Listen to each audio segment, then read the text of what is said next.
Some of you repeatedly tell me in the comments that I am very biased in my reviews and translations, that I always talk only about Chinese cars, as if Chinese are the only value for money. Well, today I hope to prove you wrong by translating another very interesting disassembly of a Japanese vehicle, Mitsubishi Outlander, brand new Mitsubishi Outlander. How about that? They are definitely value for money and they are definitely very popular and even available in Russia, yes, in spite of all sanctions, in case you've been living under a rock. So today we're following Ilya from Klubniy Servis, the one and only, who does what he does best. He will tell us his honest opinion about this Japanese originating, but at the same time assembled in China. Yes, this vehicle is assembled in China. Mitsubishi Outlander. It's a very interesting one. It's a hybrid model, but it's not plug-in hybrid. It's slightly different, okay? So today we're going to talk about this. Hopefully it will please those of you who understand that there are other cars than the ones that are coming to us from China, in Australia and anywhere else in the world. I mean, when I say to us. So please enjoy this after you hear about our sponsors. This video is sponsored by our old friends Autocast, creators of a whole lineup of products that are enabling wireless connectivity to your infotainment systems in your car, as long as those infotainment systems have wired Android Auto or wired Apple Carplay respectively. Connect your phone via Bluetooth and then, without connecting any wires, have access to Google Maps, podcasts, phone calls, whatever else, you name it. So thank you, Autocast, for sponsoring this video. This Mitsubishi Outlander is like a Japanese dish with added Chinese spices, if you like, as regardless of pedigree, these cars are assembled in China. Good news is that Chinese localization is kept to a minimum in this case. Most of it is staying true to its Japanese solid origins. This is a Mitsubishi Outlander of 4th generation, brand new one, brand new body, all of that kind of stuff in 2025. Anyway, it's a hybrid vehicle, but not a plug-in hybrid. Ilya is being a little bit cryptic and vague to start with, to get us kind of excited this early into the review, because he claims that in essence it's just a normal turbo petrol engine powered SUV, but with a little peculiar element that he will jump into next. This peculiar element is that this SUV is primarily moved by a 1.5-liter turbo petrol engine of Japanese origin, very well known over the years, reliable, but rather sluggish, especially for a 7-seater, rather large SUV. So how did Japanese designers fit into the required taxation bracket while meeting the new eco standards? This petrol engine is pumping out the modest amount of 164 horsepower, which is very not much. But designers added one hybrid component, rather independently to the petrol engine itself. It's not getting in the way of the petrol engine connecting with the wheels. And here Ilya points out that it's an all-wheel drive vehicle on top of everything. This hybrid part doesn't only just generate electricity, perhaps serving as an electric generator, as a lot of them do, but it also can pass and add the rotating momentum to the main driving shaft of this Outlander. So put simply, there are two independent power systems in this car that can work together to result in perceivably more power and acceleration. How much does it add? Well, apparently depending on the version of your exact Outlander, it adds between something like 20 to 44 additional horsepower. So it feels more like a 180, 190 horsepower vehicle rather than 160, which feels a bit underpowered. So here it kind of becomes acceptable. It doesn't turn into a racehorse, but it becomes acceptable.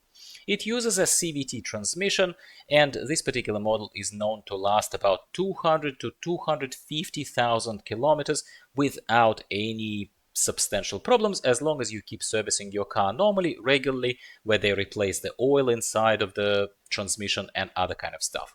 Often this CVT is actually mistaken by drivers for a normal hydraulic 8-speed automatic transmission, where you drive, and when you drive it feels like it's very much the same, apparently due to how it is engineered. He goes into a little bit of details of how coils come together there inside of the transmission, but I'm going to save you details because I never pretend to be a mechanical expert and I don't want to be spewing rubbish. But in any case, he says that this CVT is both more reliable and feeling better for day-to-day driving. That's great to hear. Let's take his word for it. The engine also has a timing chain, not the belt, which gives it obviously extra rigidity, longevity, whatever word you want to use, that ultimately suggests that it will last longer. Looking inside, let's take first a look at the battery that the hybrid elements of this Outlander obviously rely on and work closely with. Ilya says that he's been actually surprised about how Japanese designers managed to fit this, well, rather sizable battery into this 7-seater SUV, into the interior space, without sacrificing too much of that interior space. From the positives, this battery is hidden behind the last row of seats. From the negatives, same as what he said about Great Wall Motor Tank 400 hybrid and many other hybrids and EVs that they've disassembled and we've translated, this battery sits inside of the vehicle. So if you're very, very, very unfortunate to experience a really bad car crash, or something else goes horribly wrong, like Atlas 3I comet actually hits the Earth, you should pay attention to the news, girls and boys, enjoy my videos while you can, then, well, it's a lithium-ion battery that is extremely flammable, and it's sitting right under your bums. So draw your own conclusions and risk profile from these statements, including Atlas 3I. Seriously speaking, though, there are plenty of design precautions applied here as expected, steel casing for the battery and a lot of tubes pointing at the fact that they bothered to cool the battery as they should. So they're taking care of it. The doors of the vehicle are massive and wide, with classic tube-based reinforcement method protecting passengers and the driver from side collisions. Ilya points at the extra pressed door elements that are adding even extra passive safety to the passengers. Looking at the floor and the wheel arch of the vehicle, we see that the battery is actually additionally fitted by extra, rather thick steel brackets. They are about 3 mm thickness on each, which is pretty good. Fitted with bolts, he sees at least 4 visible from the top, 3 from the bottom, 1 from the front. This tells us there's not some kind of flimsy or potentially immediately unreliable fitting method that could allow the battery to be ripped out of its place even in a light or moderate collision happening, and this thing should hold in place all right. Ilya points at plastic sound insulation elements attached to the front doors, where we can clearly see that the holes are closed off. Normally when he shows us disassembled doors, they are all open, aren't they? But this obviously adds to the sense of the doors being enclosed and not hollow, which helps a lot with things including silence, vibration, and even probably creating some kind of thermal barrier. Very well made rubber lines here attached to the edges of the doors. The more the merrier, obviously, it makes it, close much tighter, and you will feel warmer and cleaner in harsh weather conditions. Even thresholds are protected from extra dirt and water, which shows a lot more thoughtful design than we've recently seen reviewed by them in, let's say, Great Wall Motor Haval H9. Ilya points those extra access holes that are awesome and would allow virtually any car mechanic to reach your, say, fuel pump if it fails during off-roading or some cross-country adventures without too much drama or even needing to lift the car properly. You and I might not care or worry about these things, but an experienced car service person would. Moving on to how the insulation seams are done here, they are all very good, and Ilya moves on smoothly to show multiple parallel reinforcement bars throughout the vehicle's body on the floor primarily, obviously, some of which look rather gigantic, attached to the thresholds, all in all making this whole construction very, very, very strong, even without an actual frame that we see on a proper 4x4. Let's talk about Japanese-made stock standard sound insulation, shall we? Most surfaces are covered by these black felt-based screens, let's call them, but while Ilya hates classic Japanese-made felt versions of these insulation materials, here these are much better, and they clearly changed compared to those old Toyotas that this methodology goes back to. There are these also foam-based insulation pads from the floor of the Outlander, and you can see they're perfectly molded to allow for very nice wrapping around those multiple reinforcement bars that we've seen a minute ago along the floor of the vehicle's body. Needless to say that once they're placed on the floor, they'll be sitting very, very tightly and nothing will move. This material is waterproof. Again, none of that Japanese old and classic felt that starts stinking after years of absorbing moisture from your feet. This part is obviously very, very important to those who live in conditions of occasional winters or even just swampy, wet autumn. You walk your dog, you get back into the car, your feet are wet. Yeah, that is, I guess, a lot more common for country. City dwellers, of course, are going to care about this a lot less than country dwellers, but I think it's worth mentioning here because this is clearly an advancement. Ilya very rarely compliments a lot of design of the vehicles, the looks. He loves classic, non-futuristic looks that a lot more of modern cars are now leaning towards, especially the car makers are absolutely going for it lately, as I'm sure many of you would have noticed. But here he says the looks are modern, but kind of hitting that balance of being modern, not boring, yet remaining classic. Subjective, of course, but I kind of see what he's talking about. Finally, let's look at how this SUV looks underneath, starting as always with the rear elements, and the exhaust system is front and center over here, where everything firstly is tucked away nicely, kind of into the bumper, under bumper niches, suggesting that you're not going to hit any of those hanging pipes if you are reversing in not perfect conditions. Steel-based underframe, which is always better than use of some softer alloys. Rear suspension is unsurprisingly independent, multi-lever based, and made of steel. There are some elements made of lighter alloys, but Ilya says that this is just modern technology and methods that are adopted even by Toyota, and this is just how car makers try and keep the overall weight of the car under control, especially for hybrids that are heavier than normal petrol models.